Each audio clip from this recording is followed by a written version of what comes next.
بسم اللہ الرحمن الرحیم قل اعوذ برب الناس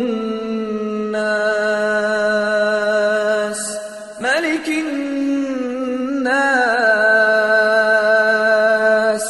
الہ الناس من شر الوسواس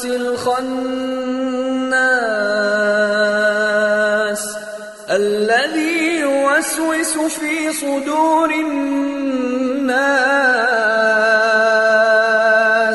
من الجنة والناس۔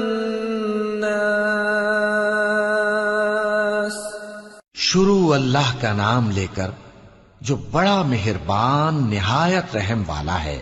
کہو کہ میں انسانوں کے پروردگار کی پناہ مانگتا ہوں، یعنی لوگوں کے بادشاہ کی، لوگوں کے معبود کی، اس بڑے وسوسہ ڈالنے والے کی برائی سے جو اللہ کا نام سن کر پیچھے ہٹ جاتا ہے، جو لوگوں کے دلوں میں وسوسے ڈالتا ہے، خواہ وہ جنات میں سے ہو یا انسانوں میں سے۔